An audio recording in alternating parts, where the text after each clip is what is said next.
అవును, టీడీపీ వారు మేము కొన్ని సవరణలు ఇచ్చామని నరమడి వాళ్ళ సవరణల గురించి బాగా మాట్లాడినారు అని. మరి ఇప్పుడు మీ సవరణలు ఆమోదించాలా? మీరు ఇచ్చిన సవరణలు కూడా ఆమోదించాలా కదా? మరి ఎందుకు మద్దతు ఇస్తూ ఉన్నారు? వారు జవాబు చెప్పాలి మరి. కాబట్టి అంటే మీరు ఇవాళ చంద్రబాబు నాయుడు గారు, పవన్ కళ్యాణ్ గారు ఏమనుకుంటున్నారంటే, చంద్రబాబు కొద్దిగా పవన్ కళ్యాణ్ అంత ఇది కాలేదనుకో, పవన్ కళ్యాణ్ పాపం పూర్తి డ్రెస్ చేసుకొని ఆయన సనాతనవాది అయిపోయి బీజేపీ ఎజెండా మోస్తున్నాడు. ఆయన బీజేపీ ఎజెండా, పక్కా బీజేపీ ఎజెండా ఆయన. పాపం నిజంగా నాకైతే బాధ అవుతుంది. ఆమె అంటే వ్యక్తిగతము మనం మాట్లాడకూడదు.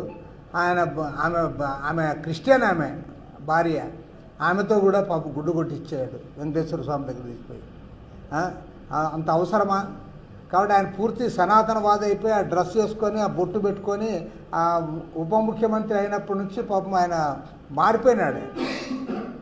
చంద్రబాబు నాయుడు ఆలోచించుకోవాలి. చంద్రబాబు నాయుడు గారు చాలా క్లియర్గా చెప్పాడు, ఒక వక్ఫ్ దాంట్లో వేరే మతస్థులకు ఉండకూడదు, మనం టీటీడీ పాలక మండలిలో మనం వేరే మతస్థులకు స్థానం ఇవ్వడం లేదు కదా అని కూడా చెప్పాడు. మరి ఇవాళ జవాబు చెప్పాలి.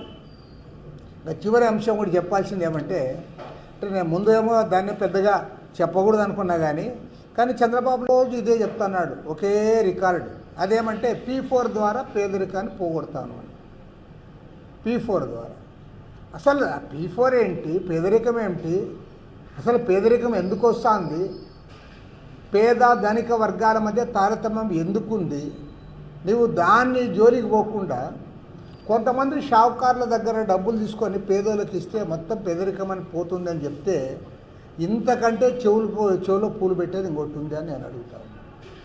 మీరు చేసిన కార్యక్రమం నేను తప్పు పట్టడంలే, ఓకే మంచిదే, డబ్బున్న వాళ్ళతో తీసుకొని డబ్బు లేని వాళ్ళకి సాయం చేస్తే ఎవరము తప్పు పట్టరు. దానికి ఆల్రెడీ ఉన్నాయి కూడా సోషల్ రెస్పాన్సిబిలిటీ, CSR దాని కింద ప్రతి కార్పొరేట్ కంపెనీ వాళ్ళు కూడా కొంత డబ్బు కేటాయిస్తారు, పేదవాళ్ళకి ఖర్చు పెడతారు, కొన్ని మంచి ఔదార్యంతో ఖర్చు పెడతారు. అది పేదరికం పోయిందా అని నేను అడుగుతా ఉన్నాను. వాళ్ళ భారతదేశంలో పేద ధనిక వర్గాల మధ్య తారతమ్యం పెరిగిందా లేదా తగ్గిందా? దానికి సమాధానం చెప్పు.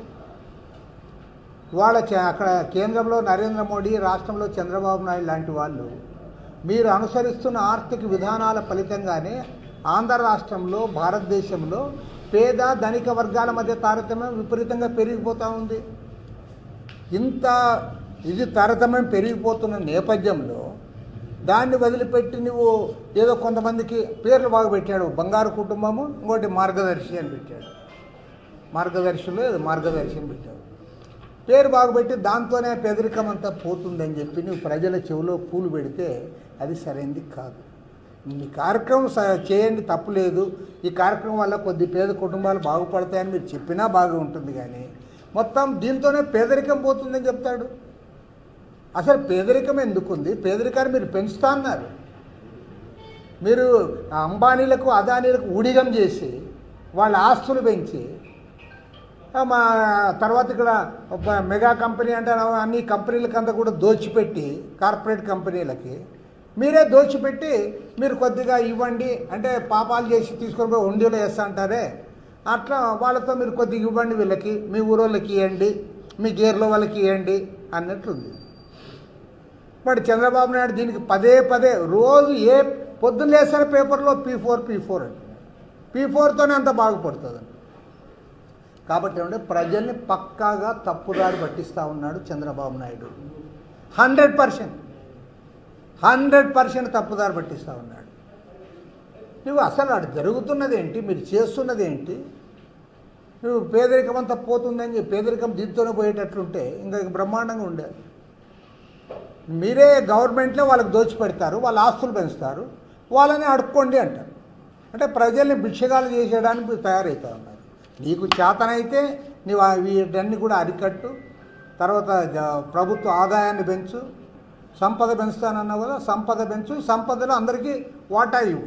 అందరికీ అంటే పేదవాళ్ళకి ఇవ్వాలి. ప్రతిదీ అందరికి ఇస్తాను, అందరికి ఎందుకు ఇస్తావు? ఎవరికైతే అర్హత ఉందో వాళ్ళకి ఇవ్వాలి. కాబట్టి అంటే క్లియర్ కట్గా చెప్తా ఉన్నాం, అందరికీ దోచిపెట్టే కార్యక్రమానికి రద్దు చేయండి. ఈవెన్ స్కీమ్స్లో కూడా నేను చెప్తాను, స్టూడెంట్స్కి పిల్లలకి అమ్మఒడి ఇస్తాము అంటావు, ఇవ్వు, సంతోషంగా ఇవ్వు. కానీ ఎవరైతే పేద పిల్లలు ఉన్నారో, ఎవరైతే గవర్నమెంట్ స్కూల్స్లో చదువుతారో వాళ్ళకి ఇవ్వయ్యా. నువ్వు ₹1,00,000 2 లక్షలు ఫీజు కట్టే వాళ్ళకి నువ్వు 15,000 ఎందుకు ఇస్తావు? 2 లక్షలు ఫీజు కట్టి నారాయణలో చైతన్యలో చేర్చుకుంటారు, వాళ్ళకి నువ్వు డబ్బులు ఇస్తావు. దానివల్ల ఏం జరుగుతుంది? ఈ గవర్నమెంట్ స్కూల్స్లో పిల్లలు ఉండరు రాబోయే రోజులు. కాబట్టి అంటే క్లియర్గా చెప్తా ఉన్నాం, చంద్రబాబు నాయుడు గారు P4 అని ఆయన పదే చెప్పడం మానుకొని ఎక్కడైనా పేదవాళ్ళకి నువ్వు ఇప్పిస్తే ఇప్పించు, కానీ దానితోనే పేదరికం పోతుందని చెప్పి ఇవాళ ప్రజల్లో ఒక తప్పుడు సంకేతాలు ఇస్తూ ఉన్నాం. దాన్ని తీవ్రంగా ఖండిస్తూ ఉన్నాం.